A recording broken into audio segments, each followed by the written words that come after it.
Hello, this is Sean O'Connor, founder and CEO of Stratus Prep, joining you live from Stratus Prep headquarters in New York City. I'm really excited to be presenting to all of our GMAT club members the presentation Applying in Round 2. During this presentation, I will take you through step by step the key things that you need to do today and over the next 7 or 8 weeks in order to have a successful Round 2 application to the best business schools in the world. Let's get started. First, I wanted to give you some introductions. So I am, as I mentioned, the founder, CEO, and president of Stratus Prep.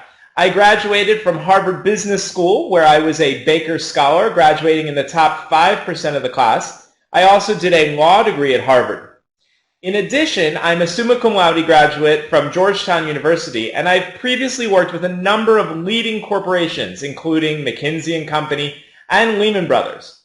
I'm the author of the monthly Forbes column, The Launching Pad, about academic and professional success in the new economy. I'd also like to introduce you to Stratus Prep's MBA admissions director, Vani Krishnamurthy. Vani also has her MBA from Harvard, was a Fulbright scholar in India, a magna cum laude graduate from the University of Pennsylvania undergrad, and has previously worked with Bain and the Boston Consulting Group. Vani oversees our talented pool of MBA admissions counselors here at Stratus Prep, who all have a profile similar to hers and mine. All of our counselors here have significant admissions counseling experience and have themselves graduated from top 5 MBA programs. You may have seen Stratus Prep in one of these publications previously. As I mentioned, I have my monthly column in Forbes, but you can also see me writing about law school admissions on a weekly basis in U.S. News & World Report, and our company has been featured in other major international business publications like Bloomberg Businessweek, CNN Money, Fortune, and the Financial Times, where I recently had an article featured worldwide on how to most effectively network in an MBA program. I'm so excited to be joining you today to talk about your timeline for Round 2 deadlines. As you may know, most Round 2 MBA deadlines are in early January, though some, like MIT, which is December 27th, are at the end of December. That means we have somewhere between 7, 6, 8 weeks to prepare our application and ensure that we are in the best possible position to gain admission for one of the best MBA programs in the world. If you have not yet done the GMAT or GRE, you need to be getting on that right away, and I will talk to you shortly about how to make the decision between the GMAT and the GRE. Also remember that you can only take the GMAT or GRE once every 30 days, and so it's important to plan ahead now so that you can take the GMAT or GRE and still have time to take it a second time within the period before your applications are due, keeping in mind that you may only take these tests once every 30 days. In terms of preparing for your Round 2 deadlines, once you have mastered the GMAT or GRE, you'll want to start thinking about school selection. You can even think about that while you're still preparing for the GMAT, as I will allude to later. Then we need to get ready strategically for your application. One of the biggest mistakes that other applicants make is they do not focus enough on introspection and determining what the best possible application strategy and story would be. Even if you have perfectly written essays, if they are not strategically correct, you will not be admitted. So it is important to invest the time doing introspection, coming up with your strategy, crafting your story before you sit down to do outlines and subsequently to write. You also want to make sure to leave ample time to review your resume and your short answers, as well as to edit your essays. You'll want to coach your recommenders and then get them ready to submit those recommendations, hopefully at least 1 to 2 weeks before the relevant application deadline. All right, so I have here for you 5 critical actions to take today and in the coming weeks to ensure that whether you're working with Stratus Prep or on your own, you are successful in gaining admission to the best business schools in the world. As you may know, Stratus Prep has an unparalleled success rate at Harvard, Stanford, Wharton, Columbia. We're the only major firm that reports our statistics for each of these schools individually since we were founded in 2006. Step number 1, register for the GMAT or perhaps the GRE. And if you have not already done so, I would strongly suggest finding a qualified tutor to help you prepare.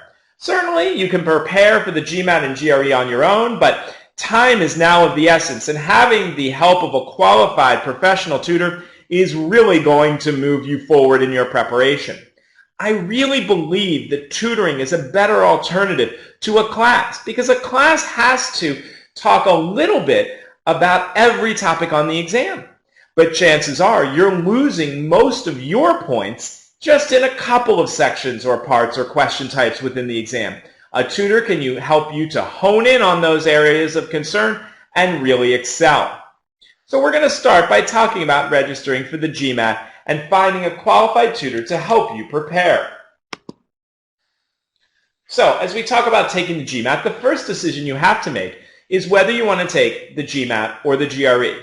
One thing to be aware of, though, is that there are some schools, like Georgetown, for example, which still do not accept the GRE. So you first need to be sure of the schools that you are considering. Do they all accept both? You cannot possibly make this decision until you know which test your schools accept. Every school will accept the GMAT, but a few still refuse to accept the GRE. Now, if you're applying to other master's or PhD programs, and so you would have to take the GRE anyway, then I do recommend taking the GRE, so you only need to take one test. However, if you are only applying to MBA programs, it is far better to only take the GMAT. The reason for that is many applicants come to me when they're working with us and they say, Sean, should I take the GRE? I hear the math is easier. Well, the math is a little bit more straightforward, but everybody knows, including the admissions officers, that the math is easier. And so unless you get a perfect score on the GRE math, it's going to raise questions. And so what I would prefer that you do is take the GMAT, study hard, get above the 80th percentile in both the verbal and the math, and get over a 700 total. You need those three metrics, over 80% on the math and on the verbal, as well as over 700 total, and then you are ready to go at Harvard, Stanford, Wharton. You know, as I'll show you later, we've had students admitted to Harvard with GMATs in the 590, 600 range, but it obviously is easier to get into those top schools with a strong GMAT score. Now, the next step is to take a diagnostic so that you can evaluate your areas of weakness. If you're working with a reputable tutor, the tutor will do this before beginning work together with you and should not charge you for the time this diagnostic takes. You then can determine your target schools and your target score based on the averages from the schools that you are most interested in. However, it's really important to note the following.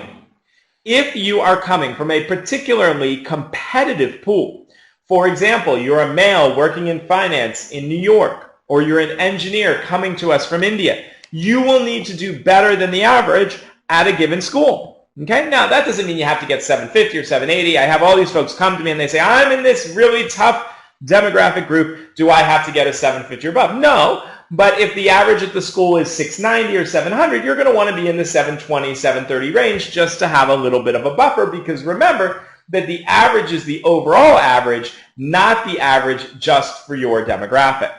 Okay, so take your diagnostic, figure out your areas of weakness, figure out how much work you need to do to get from where you are to the school you need based on your profile and where you're trying to go to school. Then you have to figure out how you are going to study. And obviously, the GMAT Club community is a wonderful community for self-study.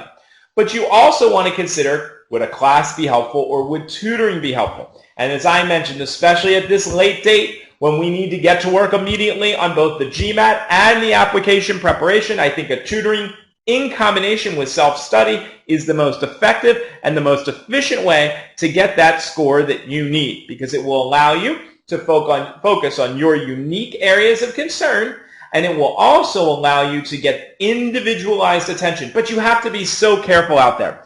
There are a lot of companies that offer tutoring, and what you need to be sure of is how many years of experience will your particular tutor have, and how high of a score on the real GMAT will they have. In fact, Some folks even let people tutor GMAT who've never taken the GMAT for real. You have to do your due diligence. For example, here at Stratus Prep, everyone who works with us has scored over a 730 on a real GMAT administered by GMAT. And everybody has 2 years of teaching experience before they ever join us here. So they have both the classroom teaching ability and tutoring ability as well as the demonstrated proficiency on the test to be successful. And so it is critically important to find a tutor like that. Also, don't worry about finding a tutor who is in your physical location.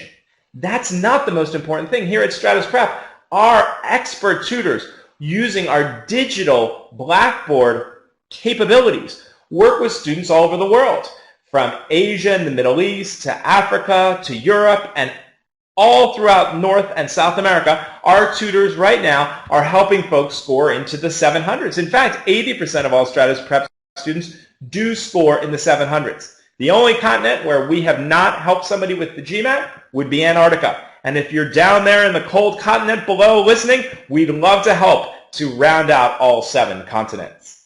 So now let's move on to my second step in the 5 actions you need to take now to be successful in round 2.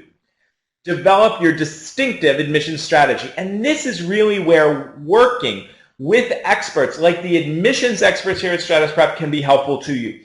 Because it's so hard. You go through this process one time in your life. The schools see thousands of applications every year. It's very difficult for you to know what's an effective admissions strategy since you've never gone through this before. For example, you might think writing about a study abroad experience was a great idea. The problem is schools get 500 essays a year on study abroad experiences, so no matter how great your essay is, it's not going to be good enough to be competitive in this very tough applicant pool. So we really need to think through how are we going to develop an admissions strategy that will differentiate you, that will allow you to become the next great success story in MBA admissions. Let's take a look. All right, now we come to developing your admissions strategy, as I was saying. And so we need to be looking for, first, a unique and thorough personal story. We need to ask ourselves, who are you? Who are you personally? Who are you professionally? Who are you academically? What really defines you and drives you?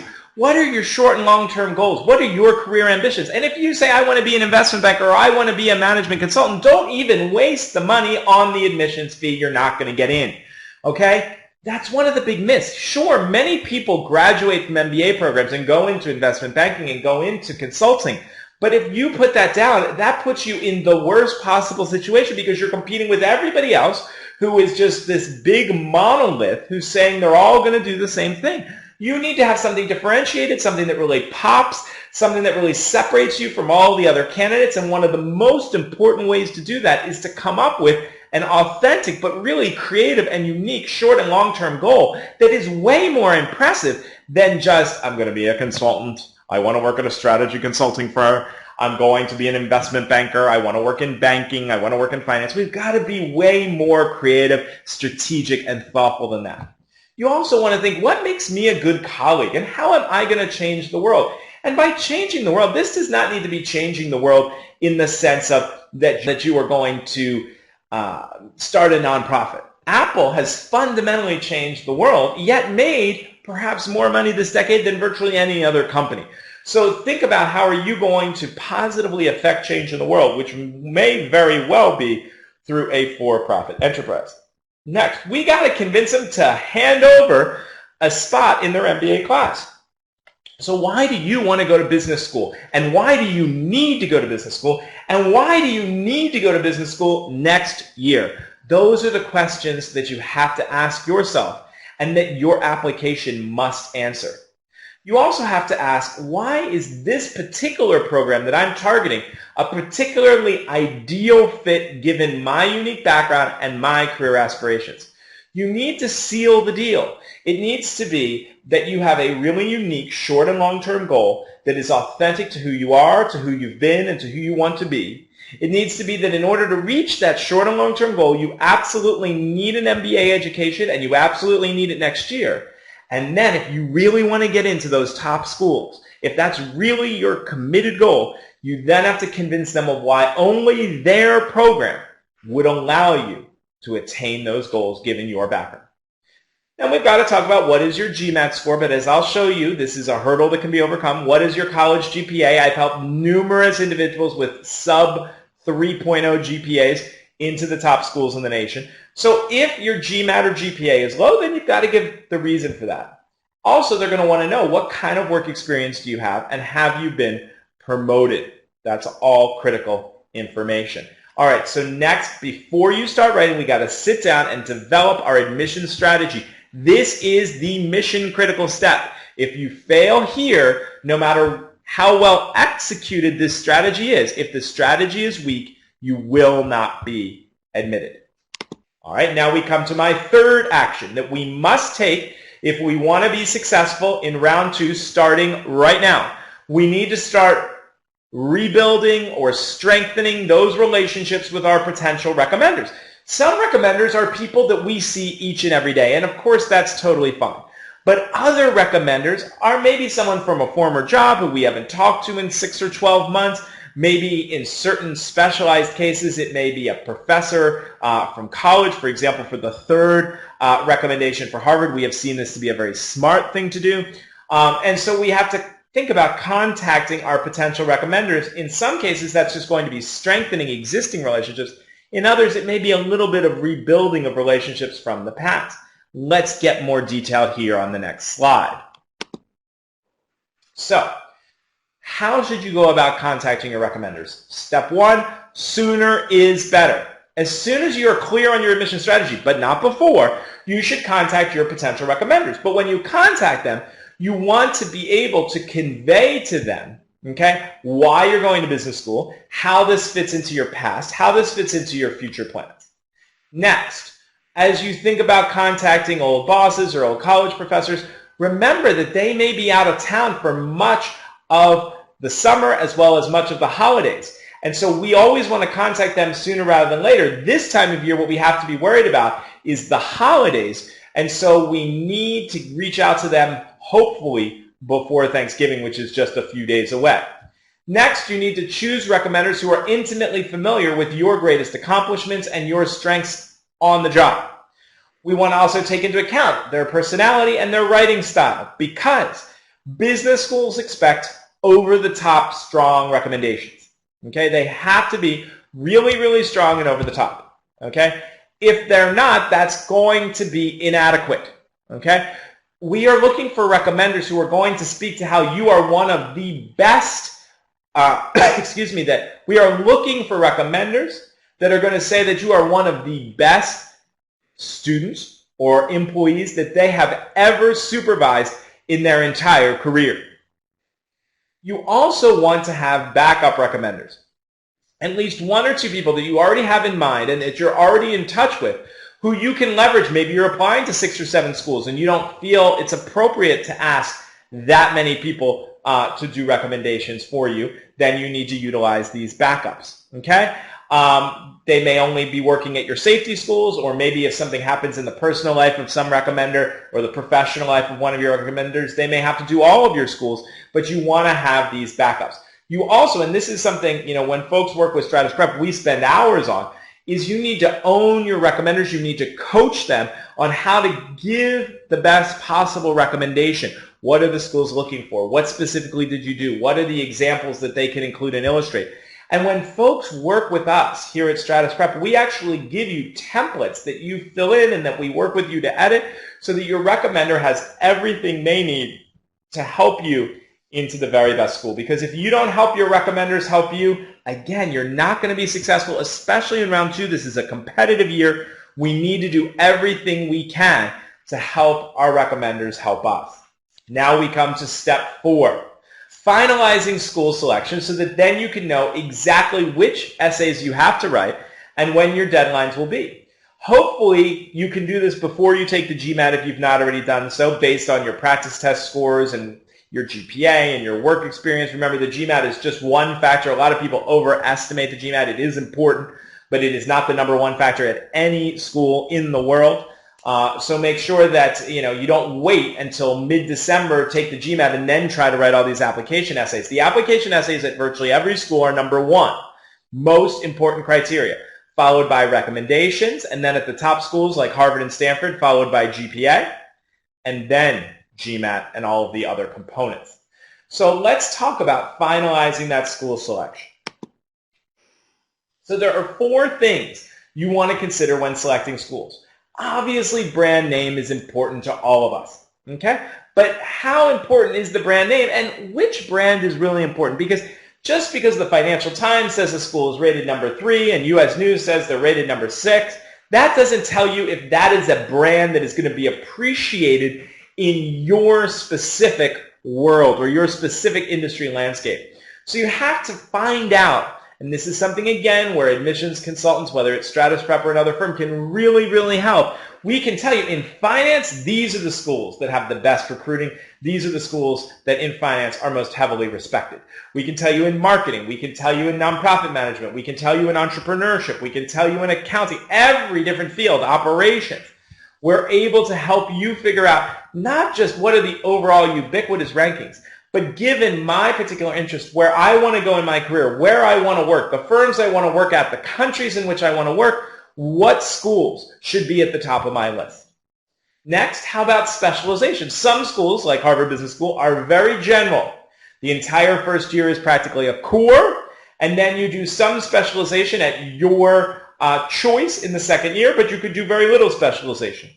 Other schools have majors like Wharton, and you really dig deep and focus in more on one particular area like finance, like marketing, like operations. And so do you want a school that is more of a general management approach, or do you want a school that is more specialized and allows you to focus on a particular industry or function of importance? Next, location, and this will really drive your experience. And remember that a lot of the reasons that you're going to an MBA are to be able to build those relationships with your classmates. That is something that is so critically important. And so you have to ask yourself, would I build stronger, deeper relationships in an urban campus, or maybe a campus in a suburban town, or a rural campus? Where am I going to, will I be best off hiking through the woods at Tuck with my classmates? Or do I prefer an approach like NYU, where we can absorb the energy of the city together? Or maybe something in a more suburban location, like Kellogg, for example. So what is the best location for you? Next, do you want a large dedicated campus, or maybe you want it within a university campus? So obviously Harvard Business School is set apart from the rest of the university, which is across the river in Cambridge, Harvard Business School technically in Boston. Do you want this sort of isolated community? Or like at NYU, where Stern has its own building but is really intermixed into the entire NYU community, do you prefer something like that? Now, in terms of cost, how much do you have in savings? How much are you comfortable and able to take out in loans? If you're an international student who needs loan guarantees, does the school provide loan guarantees to international applicants? These are all important selection criteria. And then afterwards, are you planning on pursuing a more profitable corporate job where you'll have perhaps more ability to pay back the loans? Or perhaps a less lucrative job in social entrepreneurship or nonprofit management where you may have less resources and therefore might be more interested in making a decision based primarily on the financial aid package. So we need to take into account ranking, but ranking as it will be useful to us. Do we want a high level of specification or specialization? And if so, what type of specialization? Or do we prefer a broader general management approach? What about location? What kind of community do we want? And then what about cost? Those are the 4 most important criteria as you seek to decide the best school for your particular situation. Now, once you have finished deciding on your schools and you've got your deadlines down on your calendar, it's now time to start planning ahead for your essays. You need to keep track of what essays you have to write for each school and, of course, when they're due. And then, whether you're working with Stratus Prep or not, I'm going to share our methodology with you. First, you have to become introspective. And if you're working with a Stratus Prep counselor, we give you a series of brainstorming exercises to really help you with determining your core personality, your strengths, your achievements, your career goals, short and long term. We'll help you with that. But even if you're going through this process on your own and you don't have the benefit of that deep introspection with feedback from real experts, you still want to go through the introspection process, because if you don't have the right anecdotes that differentiate you, that are not just the same old stuff that every other application essay is about, you're not going to be admitted. Why waste your time? Number 2, crafting your personal story. Then we've got to put everything together. What is my chronological history like? Why do I need an MBA, and why do I need it now, as I was talking about before? And then what are the key themes? And again, this is something that we would help you define if we're working together. What are the key themes, 2, 3, 4 key themes that every admissions reader should get from your whole package of essays and resume and recommendations? We really need to make sure those key themes percolate and permeate throughout the entire application process.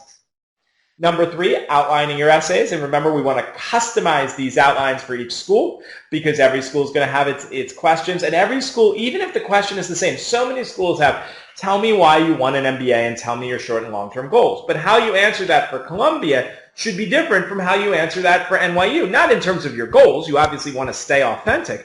But in terms of why the school is a particularly good fit for you, because the things that Columbia has to offer are distinct and separate from the things that NYU has to offer. In your essays, one of the biggest mistakes people make when they come to me and they say, Sean, I didn't use a consultant last year. I got a 780.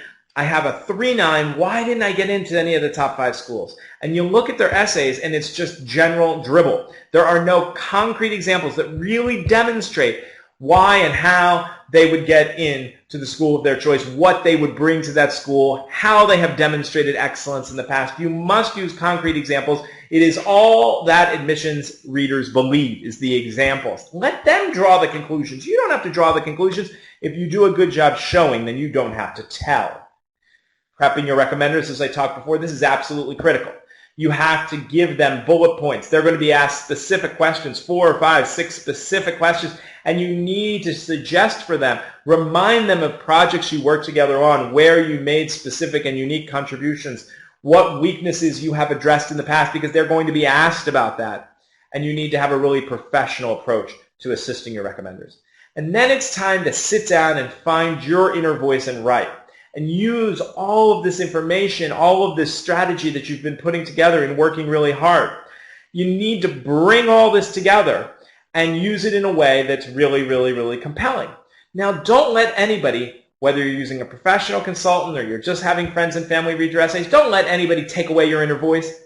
Over-edited essays are a huge mistake. It's something that we are absolutely committed to not falling prey to here at Stratus Prep. We're very careful to have you edit the essays with our help in a way that will preserve your inner voice so that you really come through in a very warm and personal way, because over-edited essays are generic and they don't work for anyone. So sit down to write, but do not ever lose your inner voice. You should be editing. Edit for content first, and then edit for word choice and grammar and diction. But remember, do not allow anybody to suck your inner voice away. It will be destructive.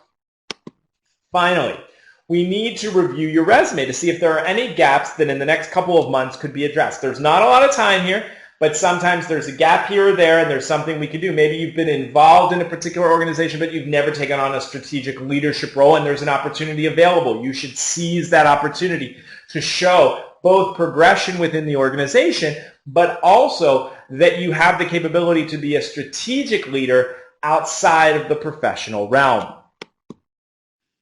So, how do you optimize your resume? How do you make sure that everything is really top-notch? Number 1, do not lie. Do not say you were in an organization that you were not. Do not say you had a job that you didn't have. Business schools have the right to verify all of this information, and more and more and more they are using outside companies to do background checks on their applicants after they are admitted.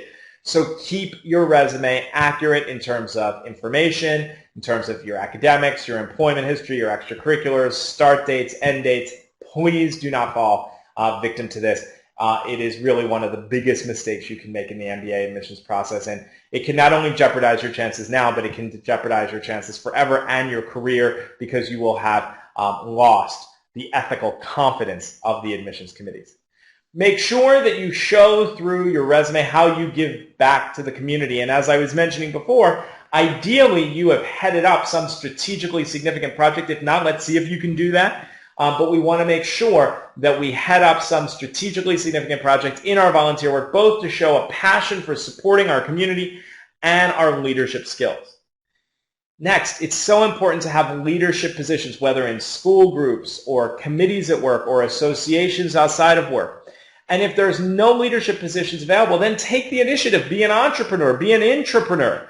Plan an event. Launch a new initiative where you can demonstrate your strategic planning skills, where you can demonstrate your leadership skills, which is so important. A lot of times people make a mistake of thinking that business schools just care about that you're caring about those who are disadvantaged. It's not just about supporting the disadvantaged. What's equally or perhaps more important is demonstrating that you will have a habit of leadership, as HBS likes to say, in every part of your life, personal, professional, and academic.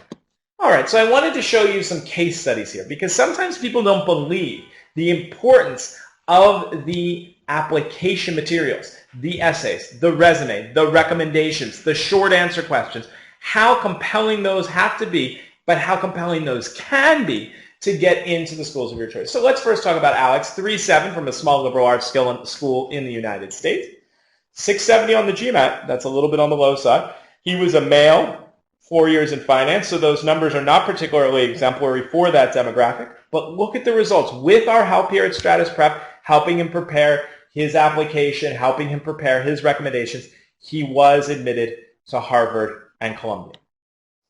Next, let's talk about Victor. Victor was a client who was working with us from India. He had gone to an Indian university. He had a rather low GPA by both American and Indian standards of 3.0, only a 670 on the GMAT as well. So, he was a male. He was from an engineering background. He was in India. This is another tough demographic. He had been a consultant and an entrepreneur. We worked with him, and he was also admitted to HBS. Let's look at Daniela. Daniela, 3.88. That's very strong from an Ivy League school. 380, quite strong. Okay. She had less than 2 years of work experience, however, in social entrepreneurship. And a lot of people ask me, can I get in with a year or 18 months of experience? Certainly with 18 months, because that's what Daniela had. She was admitted to Harvard. And then finally, Sarah, 3.7, 600 on the GMAT, very low, small liberal arts college here in the States. She had worked for 3 years in sales and trading, also admitted to Harvard. So you can get into these top schools, Harvard, Wharton, Stanford. We have former admissions readers and interviewers from top schools like Wharton and Columbia on our team. Of course, I went to HBS. Vani, our head of MBA admissions, went to HBS. We have Stanford graduates on our team as well, so we can help you whichever of the top schools you're targeting, from the Harvard, Stanford, and Wharton through Columbia and NYU and all the way down to Georgetown or Cornell.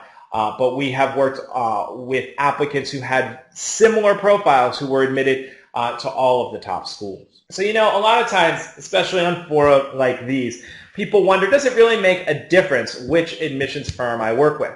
And so I wanted to put this quote up here, which was something that was posted by a client of ours, Jennifer, that I just thought really sort of encapsulated how important it is to choose the right firm. And for everybody, Stratus Prep may not be the right firm, and you should get to know us and get to know other firms and really do your due diligence. But I think the idea of working with an admissions counseling firm, if you're going to spend $200,000 or more to go to business school, why wouldn't you hire an admissions counseling firm? If you were going to buy a house, you would certainly use a real estate agent. And real estate agents in general, real estate agents, the cost is 6%. Okay? So that would be over $12,000 for a $200,000 house. I don't know anyone who's charging $12,000 for any sort of basic admissions counseling package for business school. So it is the equivalent of having an advocate, of using a real estate agent, but you've got to make sure you've got the right admissions team on your side. So this is what Jennifer had to say. I worked with Stratus Prep and had a really positive experience. They are professional, responsive, and know the top schools inside and out. It's a relatively small company that seems to have grown a lot through word of mouth. That's how I heard about them. I felt like since they were smaller, they offered me more personalized attention and customization than what I saw other friends receive from the bigger counseling firms, which seemed more like an assembly line. I'm heading to HBS this fall and have no doubt I would not have gotten in without their help. A number of my friends and colleagues have also used Stratus. Not everyone has gotten into HBS, but they have all been admitted to very top schools and feel like Stratus went above and beyond to help them craft the best possible application. So if you ask what makes Stratus different, what I would tell you is that everybody who comes through our doors works with two admissions professionals. They work with myself. Yes, everybody who works with Stratus Prep works with me. I will be the objective reader and evaluator at every step of your application. As the founder and CEO, I put my stamp of approval on every admission strategy, every outline of every essay itself, and then the overall package, and every interview prep session. So personally, I will be involved with you at every step along the way. You'll also have your day-to-day admissions counselor, who is your partner in the process, who's also graduated from a top 5 MBA program. We would love to have the chance to work together with you. So lastly, to wrap up, what is really important in terms of being successful this year in round 2? Number 1, recognize that it is still very, very difficult to get in. Okay, and so you are going to need everything to be really top-notch in your application package, from the GMAT to the essays, to the recommendation, to the GPA, etc. Number 2, prepare by budgeting enough time. Now, you might be like, God, Sean, this sounds like so much work to do. I don't know if I can make it. You can make it, but we need to get to work now. You don't have 2 or 3 more weeks to be waiting. We really need to get to work immediately.